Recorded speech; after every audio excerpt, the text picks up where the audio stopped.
Hello. इस video में हम लोग रिवाइज करने वाले हैं इंडियन इकोनॉमिक डेवलपमेंट का chapter number 2 Indian economy 1950 to 1990 का sub chapter 2 features problems and policies of agriculture. हमने इससे पहले वाले सब चैप्टर में सीखा था 5 ईयर प्लान्स के बारे में। इस चैप्टर को स्टार्ट करते हैं। इसमें हम एग्रीकल्चर के बारे में समझेंगे सिंपल वर्ड्स में। Importance of agriculture in Indian economy. हमारे देश में एग्रीकल्चर इंपॉर्टेंट क्यों है? Simply because agriculture makes a major contribution to GDP. ये पहला रीजन है और सबसे इंपॉर्टेंट रीजन है। From first plan to 12th plan, contribution of agriculture has declined from 51% to 17%. First plan में एग्रीकल्चर का कंट्रीब्यूशन था 51% और 12th प्लान में एग्रीकल्चर का कंट्रीब्यूशन है 17%। याद रखने वाली बात है ये।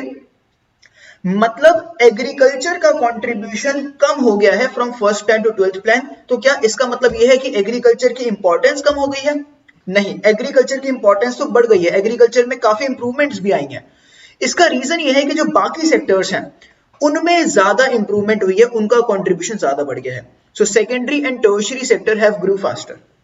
Secondary sector is industrial sector and tertiary sector is service sector.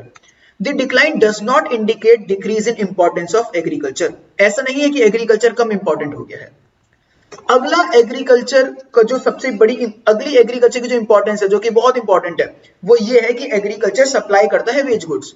Basically जो लोग खाना खाते हैं, जो नॉर्मल गुड्स होती हैं, जो इंसानों को चाहिए होती हैं, नेसेसिटीज ऑफ लाइफ होती हैं, वो एग्रीकल्चर से ही आती हैं।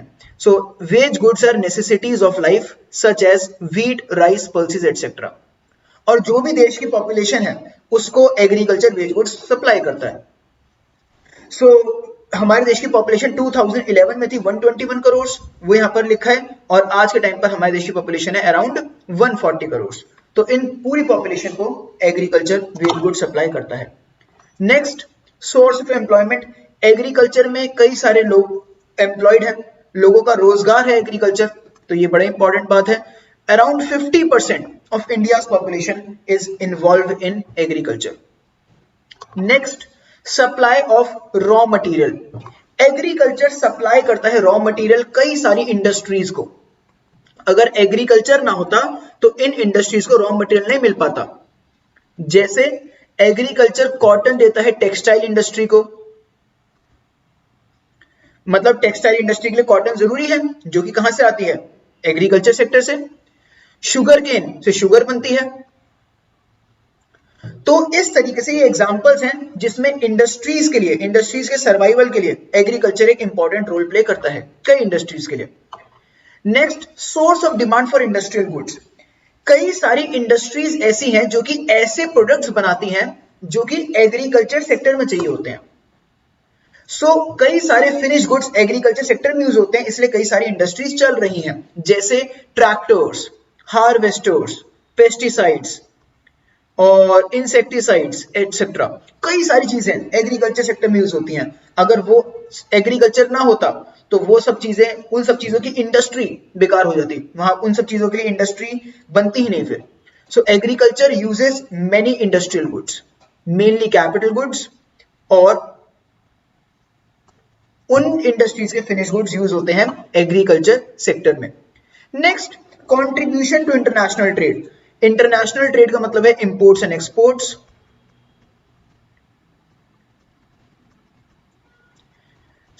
हमारे इंटरनेशनल ट्रेड में भी एग्रीकल्चर का एक मेजर कंट्रीब्यूशन है।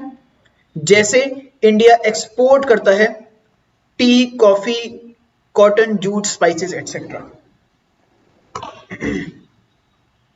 Next, features of Indian agriculture. ये नेक्स्ट टॉपिक है हमारा। हमारे देश के एग्रीकल्चर के फीचर्स क्या हैं? तो यहां पर हम समझेंगे फीचर्स क्या हैं, इंडिपेंडेंस के टाइम पर क्या फीचर्स है, मेनली हम वो समझेंगे।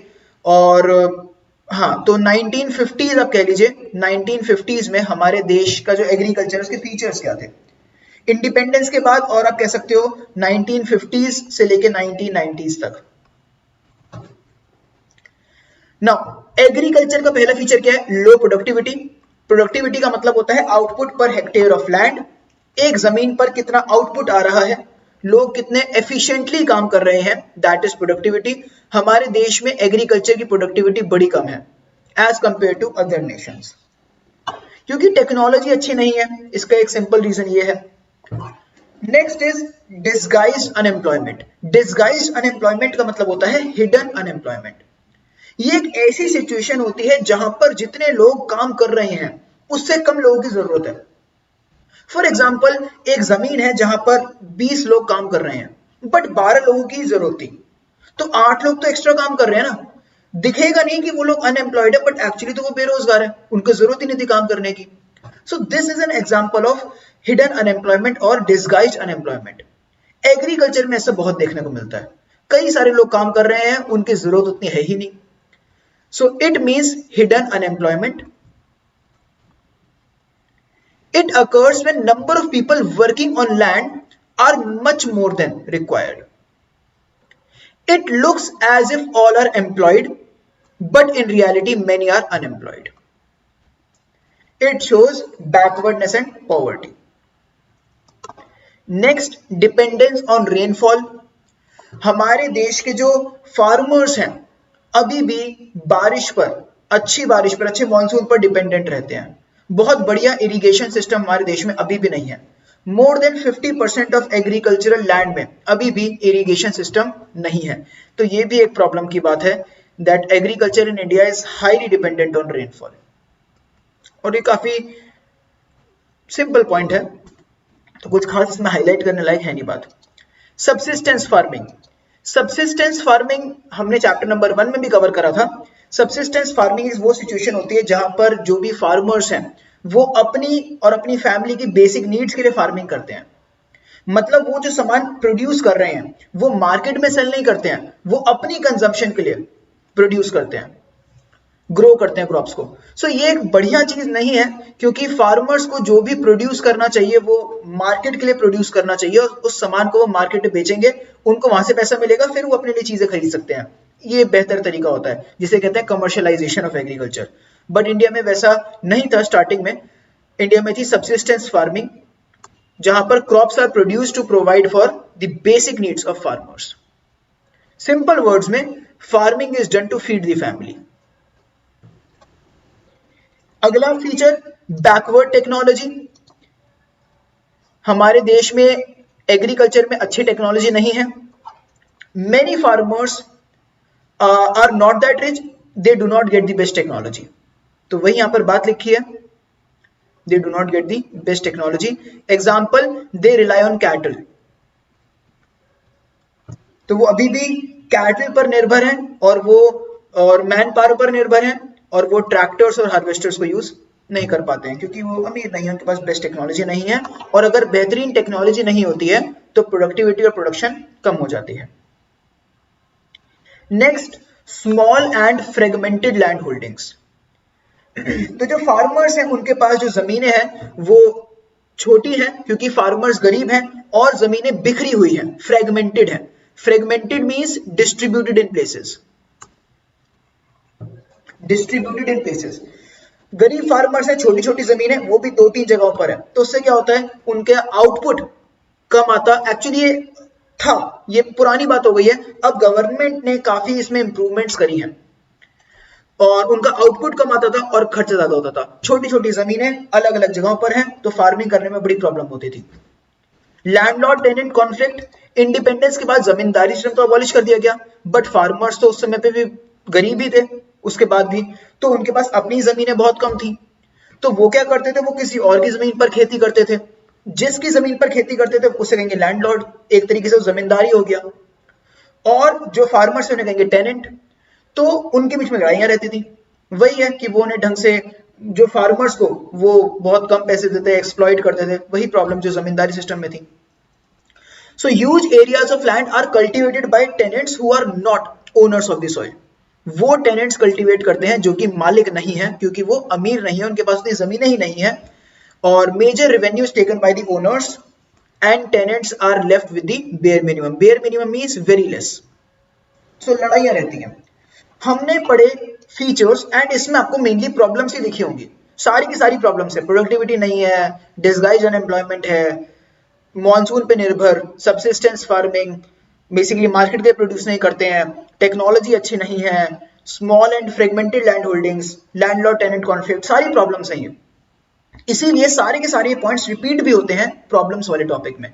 सो लैक ऑफ इरिगेशन फैसिलिटीज, ये ऑलरेडी हमने कवर कर लिया ऊपर, डिपेंडेंस ऑन रेनफॉल के टॉपिक की हेडिंग में, डिपेंडेंस ऑन रेनफॉल, तो ये वही है। Good rainfall means good crops, bad rainfall means bad crops, simple सी बात है ये तो, ठीक है। And next is deficiency of finance, पैसों की कमी, गरीब फार्मर्स हैं, deficiency is lack, finance is money, so farmers in India have scarcity of money, they borrow money from money lenders and landlords, they have to pay a very high rate of interest, और फिर उनको वो exploit करते हैं और बाकी चीजें, इसलिए वो अच्छी टेक्नोलॉजी नहीं खरीद पाते हैं। नेक्स्ट, कन्वेंशनल आउटलुक, कन्वेंशनल का मतलब होता है ट्रेडिशनल, पुरानी, आउटलुक का मतलब है सोच, थॉट प्रोसेस, थिंकिंग, पुरानी सोच। सिंपल वर्ड्स में सब्सिस्टेंस फार्मिंग, ये इमेज का उल्टा, वो प्रॉफिट के लिए काम नहीं करते हैं, वो सब्सिस्टेंस फार्मिंग करते हैं, वो अपने लिए काम करते हैं। अगेन ये हमने पहले कवर अभी करा था, तो जो यहां पे एक्सप्लेन करा गया वो यही है, subsistence farming. They do not grow crops which can yield high profits, जिससे उनको ज्यादा प्रॉफिट मिल जाए, वो उन क्रॉप्स को ग्रो नहीं करते हैं। दे अवॉइड टेकिंग रिस्क, वो रिस्क नहीं लेते हैं, वो अपने लिए प्रोडक्शन करेंगे, अपने लिए क्रॉप्स को ग्रो करेंगे, सेफ साइड पे रहने के लिए। Next, small and scattered land holdings, again हमने कवर कर लिया है, यहाँ पे रियली होना चाहिए, land with farmers was really small and fragmented, most land holdings yielded low output at a high cost. Landlord tenant conflict हमने कवर कर लिया है, वही है कि एक्सप्लॉइट करा जाता था फार्मर्स को। Next, lack of organized marketing system, ये एक अच्छा पॉइंट है, ये फीचर में भी आ सकता है कि मार्केटिंग सिस्टम उतना अच्छा नहीं था एग्रीकल्चर में। मार्केटिंग सिस्टम बहुत इंपॉर्टेंट होता है, क्योंकि फार्मर्स जो भी मेहनत कर रहे हैं उनको फायदा तभी मिलेगा जब उसको सामान को बेचेंगे, सामान को बेचेंगे मार्केट में, उसके लिए एक मार्केटिंग सिस्टम बढ़िया होना चाहिए। बट उस समय पर बहुत अच्छा मार्केटिंग सिस्टम नहीं था, तो फार्मर्स को अपना सामान बेचना पड़ता था लो रेट्स पर, और उनको एक्सप्लॉइट करा जाता था। इसके इन सब प्रॉब्लम्स के लिए गवर्नमेंट धीरे धीरे सॉल्यूशन लेके आई है, जैसे इसके लिए गवर्नमेंट सॉल्यूशन लाई एमएसपी का, जिसके रिगार्डिंग तो अभी डिस्प्यूट चलते रहते हैं, बट फिर भी चीजें कुछ इंप्रूव हुई हैं, अभी भी और इंप्रूव होनी बाकी है। So farmers sell their output in local market at very low rates, they were forced to sell their produce मतलब प्रोडक्शन, टू मनी लेंडर्स, जिनसे उन्होंने पैसा लिया था, and landlords at low rates in return for their loans. तो money lenders और landlords को उनको सामान बेचना पड़ता था अपनी लोन की माफी के लिए, तो उनका लोन इतना ज्यादा था, उनको सस्ते में सामान बेचना पड़ता था। सो ये सारी की सारी प्रॉब्लम्स थी। अब तक हमने नेगेटिव चीजें ही पढ़ी हैं एग्रीकल्चर के बारे में, और अब हम धीरे धीरे चेंज लाएंगे अपनी सोच में और एग्रीकल्चर में, और धीरे धीरे गवर्नमेंट स्टेप्स लेगी यहाँ पे रिफॉर्म्स वाले टॉपिक से, और चीजें इंप्रूव होंगी। तो एग्रीकल्चर में रिफॉर्म्स आए, रिफॉर्म्स तीन तरह के रिफॉर्म्स आए, एक है technical reforms, technical reforms are technology related reforms,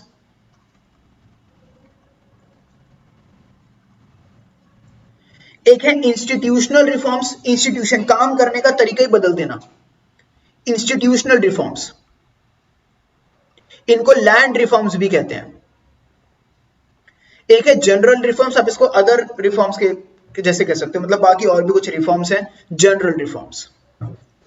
हम इन सब में एक एक चीज को हम अच्छे से समझेंगे, आने वाले टॉपिक में यही है। तो एग्रीकल्चर में रिफॉर्म्स आए हैं, वो क्या क्या है हम एक एक करके समझते हैं। टॉपिक नंबर 5 है टेक्निकल रिफॉर्म्स। टेक्निकल रिफॉर्म्स जैसे मैंने आपको बताया टेक्नोलॉजी के रिगार्डिंग रिफॉर्म्स। तो पहला है हाई यील्डिंग वैरायटी सीड्स, हमारे देश में आए, और ये एक बहुत बढ़िया चीज है। हाई यील्डिंग वैरायटी सीड से क्या होता है, प्रोडक्टिविटी बहुत इंप्रूव हो जाती है। तो ये बढ़िया वाले सीड्स होते हैं, ये इनमें प्रॉब्लम क्या होती है, थोड़े महंगे होते हैं, बट ये इनका फायदा क्या होता है, इनसे प्रोडक्टिविटी बहुत इंप्रूव हो जाती है। सो ये हमारे देश में रिफॉर्म आया है कि HYV seeds, high yield variety seeds have replaced the conventional मतलब पुराने वैरायटी ऑफ सीड्स। सो ये चीज इंपॉर्टेंट है। HYV seeds specially relating to wheat, jute, rice, maize, cotton, इन सब में ये सीड्स आए। हैव इंक्रीज्ड द प्रोडक्टिविटी, इनसे प्रोडक्टिविटी को बूस्ट मिला।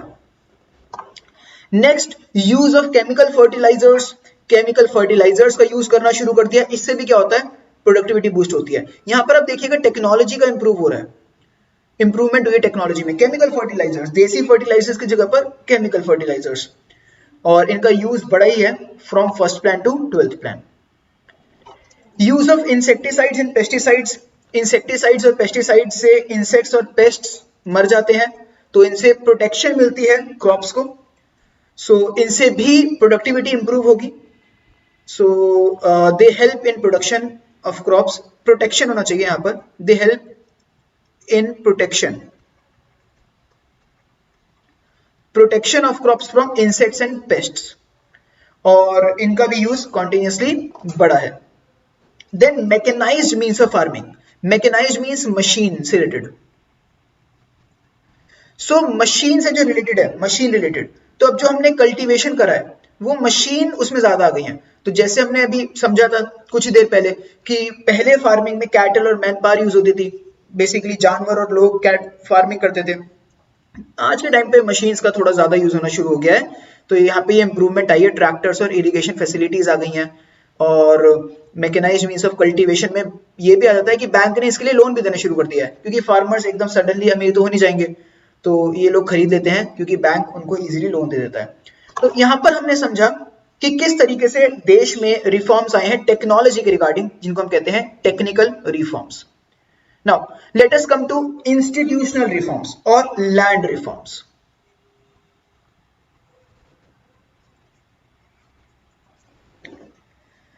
पहला है इंडिपेंडेंस से लेकर क्या क्या रिफॉर्म्स आए हैं। पहला है abolition of intermediary zamindars, abolition मतलब हटा दिया गया है जमींदारी सिस्टम को, जमींदार्स को, सिंपल पॉइंट है ये। जमींदारी system has been abolished in India. Ownership rights are given to the tillers of the soil. जो भी मालिकाना हक है वो मिल चुका है फार्मर्स को। Tillers of the soil means farmers, now farmers are the owners of the soil. तो ये एक इंस्टीट्यूशनल रिफॉर्म है, काम करने का तरीका ही बदल दिया। नेक्स्ट है रेगुलेशन ऑफ रेंट। अब भी क्या है, कुछ ऐसा तो है नहीं कि पूरी तरह से जमींदारी सिस्टम तो हट गया, बट उसका जैसा कुछ कुछ चीजें चल रही थी। जैसे जो लैंडलॉर्ड थे वो कुछ हद तक एक्सप्लॉइट करते थे फार्मर्स को, क्योंकि सब फार्मर्स के पास जमीनें नहीं थी। तो फिर क्या हुआ है, गवर्नमेंट ने इसके रिगार्डिंग एक रूल निकाल दिया है, वो है रेंट को फिक्स कर दिया है। मतलब जो भी प्रोडक्शन होगी उसका कुछ हिस्सा देना पड़ता था फार्मर्स को, लैंडलॉर्ड को।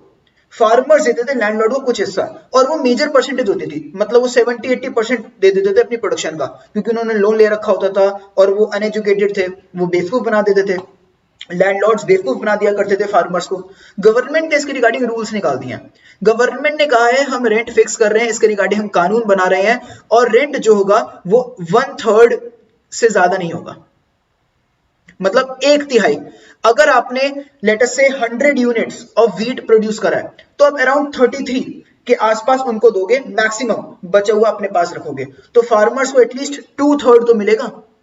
तो फार्मर्स थोड़े से इसमें फार्मर्स को हेल्प मिली है कि उनको मेजर परसेंटेज ऑफ उनको मिल रही है। तो यहां पर भी काम करने का तरीका ही बदल दिया, ज्यादा रेंट नहीं दोगे, सिर्फ 1/3 मैक्सिमम रेंट आप दे सकते हो। किनको? जो लैंडलॉर्ड्स हैं। Regulation of rent. Next consolidation of holding. Consolidation का मतलब होता है जोड़ देना, मिला देना। तो कंसोलिडेशन की हेडिंग इंपॉर्टेंट है, डेफिनेशन इंपॉर्टेंट है, और हमने ऊपर एक पॉइंट पढ़ा था small and fragmented land holdings, उसका ये इंप्रूवमेंट है। वहां पे फ्रेगमेंटेड लैंड होल्डिंग्स को कंसोलिडेट कर दिया गया है। So it means allocating land to the farmers at one place in replacement of fragmented land holdings. तो जो फार्मर की बिखरी हुई जमीनें थी उन सबको लेकर एक जमीन उनको दे दो एक साथ। जैसे एक फार्मर है, उसके पास 5 एकड़ जमीन है और वो 5 अलग अलग जगह पर है, तो उसको क्या करेंगे, 5 अलग अलग जगह पर जमीन उनकी ले लेंगे और उनको एक जगह पर 5 एकड़ जमीन दे देंगे। With the help of this cost of cultivation has reduced and profits have increased. तो फार्मर्स को बहुत हेल्प मिली है इससे, उनको ऑटोमेटिकली उनका आउटपुट बढ़ जाएगा और उनके खर्चे कम हो जाएंगे। सीलिंग ऑन लैंड होल्डिंग्स, ये भी एक बढ़िया पॉइंट है, आपको इसकी डेफिनेशन पता होनी चाहिए। Ceiling of land holding means maximum size of land that an individual can own. Ceiling का मतलब होता है लिमिट, लैंड होल्डिंग का मतलब है जमीन। गवर्नमेंट ने एक लिमिट लगा दी है कि आप इतनी जमीन अपने पास रख सकते हो। तो इससे क्या होगा कि जो गरीब फार्मर है जिनके पास जमीनें नहीं थी, गवर्नमेंट ने क्या करा, अमीरों से जमीनें लेके उनको दे दी।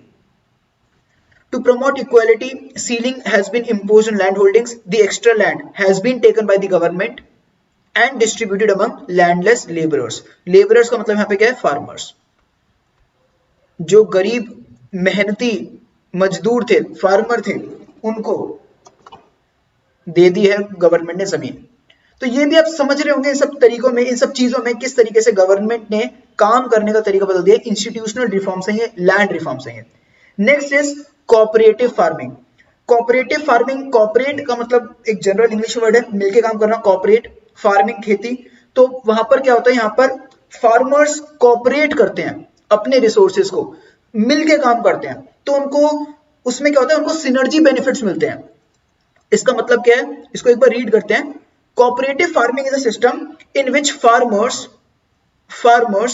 पूल देयर रिसोर्सेज, अपने रिसोर्सेज को मिलाते हैं, to buy commodities such as seeds, fertilizers etcetera.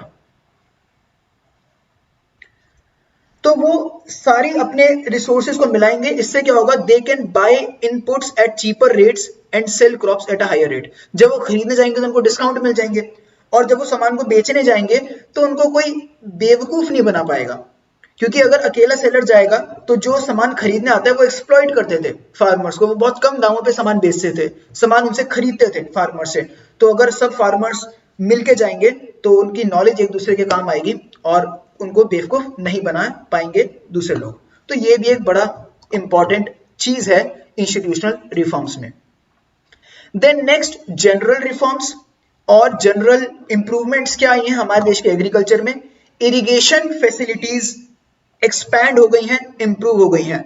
हम लोग रेनफॉल पे डिपेंडेंट कम हो गए हैं, बट अभी भी काफी इंप्रूवमेंट की जरूरत है। 1951 में सिर्फ और सिर्फ 17% लैंड पर इरिगेशन फैसिलिटीज थी इंडिपेंडेंस के जस्ट बाद, और अब 45% ऑफ जमीन पर इरिगेशन फैसिलिटीज हैं, अभी भी काफी कम है ये। अगेन ये दो चीजें याद करने वाली हैं, 17% और 45%। पहले 17% जमीन पर इरिगेशन फैसिलिटीज थी, अब 45% जमीन पर इरिगेशन फैसिलिटीज हैं। Next, provision of credit. Government ने कई सारे कमर्शियल बैंक्स, इसके लिए नाबार्ड भी ओपन करा गया है 1982 में। ये सब ऑर्गेनाइजेशंस को ओपन करा और पूरे रूल्स बनाए इसके रिगार्डिंग कि आप आसानी से लोन दे सको। क्रेडिट का मतलब है लोन, प्रोविजन का मतलब है प्रोवाइड करना। तो प्रोवाइड करा जा सके लोन फार्मर को। फार्मर्स गरीब हैं, उनको लोन चाहिए, वो फिर मेहनत करेंगे, फसलें अच्छी उगेंगी, फिर वो धीरे धीरे लोन रीपे कर देंगे। तो cooperative credit societies, rural development banks, commercial banks, NABARD, ये सब ऑर्गेनाइजेशंस ओपन करी गई, इनके रूल्स बनाए गए जिससे कि फार्मर्स को इजीली लोन मिल सके उनकी फार्मिंग नीड्स के लिए। नाबार्ड आपको याद रखना है, नाबार्ड एन से है नेशनल, एन ए से है एक्चुअली नेशनल, बी से है बैंक, ए से है एग्रीकल्चरल, आर से है रूरल, डी से development. National bank for agriculture and rural development, ये एस्टैब्लिश करा गया था 1982 में, इसको भी याद रखना। इसके बारे में आप आगे डिटेल में और पढ़ोगे जब आपका चैप्टर आएगा रूरल डेवलपमेंट, बट आप इतनी दो चीजें याद रखो, नाबार्ड की फुल फॉर्म और इसका ईयर। Next, regulated market. हमने एक ऊपर पॉइंट पढ़ा था जहां पे हमने समझ रहे थे प्रॉब्लम्स क्या है एग्रीकल्चर में। तो वहां पे एक प्रॉब्लम ये थी कि ऑर्गेनाइज्ड मार्केटिंग सिस्टम नहीं था, अब उसका सोल्यूशन ही आ गया है। ऑर्गेनाइज्ड मार्केटिंग सिस्टम नहीं है तो उसका एक सोल्यूशन ये है कि हमने मार्केट्स को रेगुलेट कर दिया है, कंट्रोल कर दिया है, मतलब सुपरविजन के अंदर है मार्केट्स। ऐसा नहीं है कि कोई भी आएगा और फार्मर्स को बेवकूफ बना देगा। तो गवर्नमेंट ने रेगुलेटेड मार्केट सेटअप करी हैं in all parts of the country to offer fair prices to the farmers, जिससे उनको fair prices मिले, ठीक prices मिले, और prevent them against any exploitation from landlords and money lenders. Regulated markets also ensure timely payments to farmers, उनको farmers को timely payment भी मिल जाती है। तो आपको दो चीज याद रखनी है इसमें, उनको फेयर प्राइसेस मिल जाते हैं, उनको टाइमली पेमेंट मिल जाती है। Now last is price support policy, इसको एमएसपी भी कहते हैं, मिनिमम सपोर्ट प्राइस, और ये बहुत ही इंपॉर्टेंट है। मिनिमम सपोर्ट प्राइस, गवर्नमेंट ने मिनिमम सपोर्ट प्राइस का कॉन्सेप्ट इंट्रोड्यूस करा है। उसमें क्या होता है, फार्मर्स को एक फिक्स प्राइस तो मिनिमम मिलेगा ही मिलेगा फॉर देयर प्रोडक्शन। जैसे अगर कोई एक पर्सन आता है, वो फार्मर को एक्सप्लॉइट करना चाहता है, तो गवर्नमेंट ने फार्मर्स को बता दिया है कि भाई तुम्हें ना इस चीज का एटलीस्ट 20 रुपए पर किलो तो मिलेगा ही मिलेगा। अगर वो तुम्हें 20 रुपए पर किलो नहीं दे रहा तो हम तुमसे खरीद लेंगे, तो तुम उसे सामान मत बेचना। तो फार्मर को इतनी गारंटी तो है कि यार मैं सामान जो बना रहा हूं उसका एटलीस्ट मेरे को इतना मिनिमम पैसा तो मिलेगा ही मिलेगा। So government assures a minimum support price to the farmers for their produce. Produce means production. Government will buy at MSP from the farmers if market rate is lower than MSP. अगर लोग market में MSP से कम पे खरीद रहे हैं तो government कहती है हम तुमसे एटलीस्ट MSP पे तो खरीद ही लेंगे। अब गाइस जो हमने ये पॉइंट समझे हैं रिफॉर्म्स में, यहाँ पे हमने समझा गवर्नमेंट ने क्या क्या स्टेप्स लिए हैं, बट अभी भी ये स्टेप्स ढंग से इंप्लीमेंट नहीं हुए हैं, या यहाँ पे भी अभी भी और भी इंप्रूवमेंट की जरूरत है। जैसे एमएसपी के रिगार्डिंग अभी भी डिस्प्यूट्स चलते रहते हैं। रेगुलेटेड मार्केट्स कुछ हद तक हुई हैं, बट अभी भी कुछ जगहों पर रेगुलेटेड मार्केट्स नहीं है, तो अभी वर्क इन प्रोग्रेस ही चल रहा है। इंडिया को अभी एक और ग्रीन रेवोल्यूशन की जरूरत है। ग्रीन रेवोल्यूशन, ग्रीन सिग्निफाई यहाँ पे कर रहा है क्रॉप्स को, खेती। रेवोल्यूशन मतलब क्रांति। So revolution means change at a very big level. So अगर खेती में, एग्रीकल्चर में बहुत ही बड़ा कुछ चेंज आया है तो उसे कहा गया है ग्रीन रेवोल्यूशन। ये 1967 और 1968 में लाया गया था, और इससे हमारे देश के एग्रीकल्चर को बहुत बूस्ट मिला। तो ये कि बहुत ही इंपॉर्टेंट है एग्रीकल्चर वाले चैप्टर में, क्योंकि एग्रीकल्चर में जो भी इंप्रूवमेंट्स आई हैं उसका मेजर कंट्रीब्यूशन ग्रीन रेवोल्यूशन को ही जाता है। नाउ पहला इसके फीचर्स क्या है, spurt in growth, basically crop productivity, growth भी उससे बढ़ी है। सो प्रोडक्टिविटी भी बहुत इंप्रूव हुई है। जो भी हमारे देश के प्रोडक्टिविटी थी, जो output per hectare of land था, वो काफी इंप्रूव हुआ है, क्योंकि टेक्नोलॉजी बहुत अच्छी यूज हुई है ग्रीन रेवोल्यूशन में। तो ग्रीन रेवोल्यूशन के तहत HYV सीड जो होते हैं, हाई यील्डिंग वैरायटी सीड जो होते हैं, उनको यूज करा गया है, टेक्नोलॉजी को यूज करा गया है। So productivity has increase many times. Output of wheat या फिर productivity of wheat has increased from 660 kgs per hectare in 1951 to 3216, मतलब around 3200 kgs per hectare in 2017। इसे कहते हैं प्रोडक्टिविटी में इंप्रूवमेंट। एक हेक्टेयर में, एक जमीन के टुकड़े में इंडिपेंडेंस के थोड़े टाइम बाद 660 kgs प्रोड्यूस होते थे गेहूं। आज के टाइम पर उसी जमीन पर 3200 केजीज के आसपास प्रोडक्शन हो जाती है। समझ रहे हो एक जमीन पर किस तरह से आउटपुट बढ़ जाता है, इसे कहते हैं प्रोडक्टिविटी इंप्रूवमेंट। तो ऐसा हुआ है ग्रीन रेवोल्यूशन से। आप देख पा रहे हो यहाँ पर इमेज में यही बता रही है कि एक ही प्लांट है, उतनी ही जगह है, बट धीरे धीरे कैसे एक ही प्लांट में हमें ज्यादा बेनिफिट मिल सकता है। So this is increase in productivity. Next is rise in area under cultivation. कितना एरिया में हम लोग कल्टीवेट कर रहे हैं, और एरिया अंडर कल्टीवेशन भी इंप्रूव हो गया है। इसका रीजन है डबल क्रॉपिंग। पहले क्या होता था, पहले ना जो भी फार्मर्स खेती करते थे वो कुछ टाइम के लिए खेती करते थे, फिर ना उनको अपनी जमीन को खाली छोड़ना पड़ता था, जिससे कि ग्रोथ, जो जमीन है उसकी प्रोडक्टिविटी या फिर उसकी जो भी इंपॉर्टेंट चीजें होती हैं एग्रीकल्चर में, वो वापस आ जाए, मतलब वो वापस खेती करने लायक जमीन बन जाए। बट ग्रीन रेवोल्यूशन से क्या हुआ, उन्होंने केमिकल फर्टिलाइजर्स को यूज करना शुरू कर दिया, और टेक्नोलॉजी में ऐसी इंप्रूवमेंट आ गई कि वो डबल क्रॉपिंग कर पा रहे हैं, मतलब एक साल में 2 बार क्रॉप्स उगा पा रहे हैं, तो जमीन उनकी खाली नहीं रह रही है। तो इससे क्या हुआ, जो उनका एरिया अंडर कल्टीवेशन है वो भी बढ़ गया, मतलब वो ज्यादा जगह पे खेती कर पा रहे हैं, उनको जमीन कुछ खाली नहीं छोड़नी पड़ रही है। इंडिपेंडेंस के टाइम पर एरिया अंडर कल्टीवेशन था 13 करोड़ हेक्टेयर्स, इंपॉर्टेंट। आज के टाइम पर 2017 जो लेटेस्ट डेटा है 12th प्लान का, उसमें एरिया अंडर कल्टीवेशन हो गया है 19 crore hectares, important. Green revolution का अगला feature, shift from subsistence farming to commercial farming. लोगों ने अब मार्केट के लिए प्रोड्यूस करना स्टार्ट कर दिया है। पहले लोग ग्रो करते थे क्रॉप्स को फॉर द सेल्फ कंजम्पशन, अब ग्रो करते हैं for sale in the market. ये अच्छी चीज है, लोग मार्केट को देख के सामान प्रोड्यूस कर रहे हैं, this is a really good thing. India has become self sufficient, ये अगला फीचर है और ये फायदा भी है। जो ये सारे पॉइंट्स है ना, ये फीचर में भी जाएंगे और मेरिट्स में भी जाएंगे, चाहे क्वेश्चन है मेरिट्स का, चाहे क्वेश्चन है फीचर्स का। जो हमने पहली फीचर पढ़े थे ना एग्रीकल्चर के, वो सारे फीचर्स में भी जाते हैं और डीमेरिट्स में भी जा रहे थे, तो यहां पर मेरिट्स हो गए। सेल्फ सफिशिएंट, इंडिया एक सेल्फ सफिशिएंट नेशन है for its need of food grains. काफी प्रॉब्लम थी इंडिया को पहले 1965 में, जैसे हमने पढ़ा था, अमेरिका ने धमकी दी थी, बट अब इंडिया सेल्फ सफिशिएंट है। India was dependent on other countries for food grains. With green revolution, as production has increased, India started maintaining stock of food grains. काफी सिंपल सा पॉइंट है, इंडिया आत्मनिर्भर है। बट जहां हर चीज के फायदे होते हैं वहां पे नुकसान भी होते हैं, डीमेरिट्स हैं। ग्रीन रेवोल्यूशन में क्या क्या प्रॉब्लम्स रही हैं? सबसे पहली प्रॉब्लम ये रही है कि green revolution is limited to few crops, limited to food grains only. Wheat और राइस में सबसे ज्यादा फायदा हुआ है और बाकी क्रॉप्स में कम फायदा हुआ है, जैसे कॉटन, जूट, टी, पल्सेस में उतना फायदा नहीं हुआ है। तो वीट और राइस में बहुत फायदा हुआ है। तो ये फायदा भी है कि फायदा हुआ है और नुकसान भी है कि बाकी क्रॉप्स में फायदा नहीं हुआ है। तो ये बाकी क्रॉप्स के लिए यहाँ पे डीमेरिट बन जाता है। लिमिटेड क्रॉप्स, कुछ ही क्रॉप्स हैं जहां पे फायदा मिला ग्रीन रेवोल्यूशन का, कुछ ही क्रॉप्स में फायदा मिला और कुछ ही एरियाज में फायदा मिला। जैसे पंजाब, इन स्टेट्स में जैसे Punjab, Haryana, Maharashtra showed a big impact, but other states such as Bihar, Madhya Pradesh, Odisha showed low impact.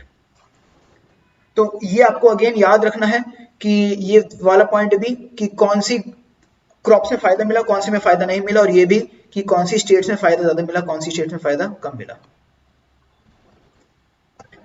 Next, limited farming population. Green revolution ये कहता था कि आप अच्छी टेक्नोलॉजी यूज करो, बट हमारे देश में बहुत सारी फार्मिंग पॉपुलेशन तो ऐसी है, बहुत सारे फार्मर्स ऐसे हैं जिनके पास पैसे ही नहीं है उन टेक्नोलॉजी को खरीदने के लिए, तो उनको फायदा इसका नहीं मिला।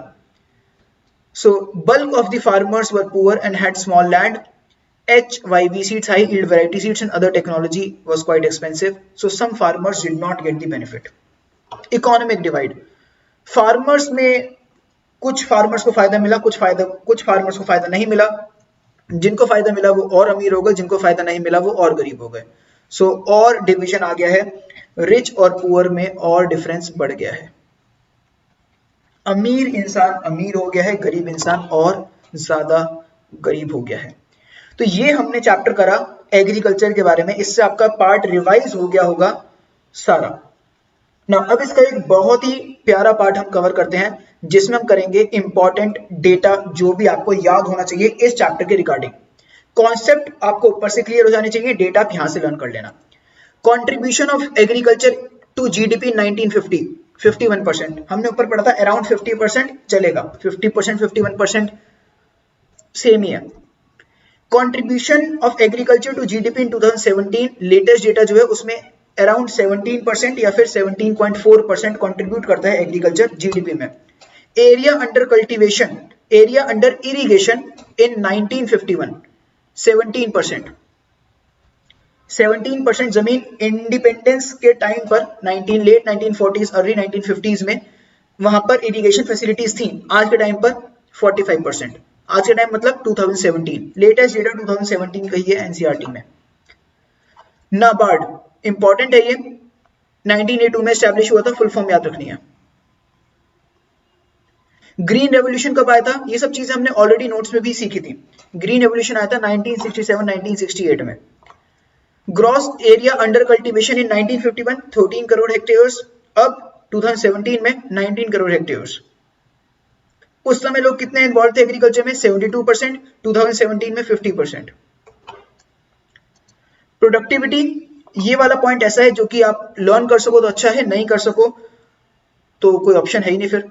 वीट की प्रोडक्टिविटी थी उस समय पर 660 kgs पर हेक्टेयर, ये हमने कवर करा था, और आज के टाइम पे प्रोडक्टिविटी है अराउंड 3200।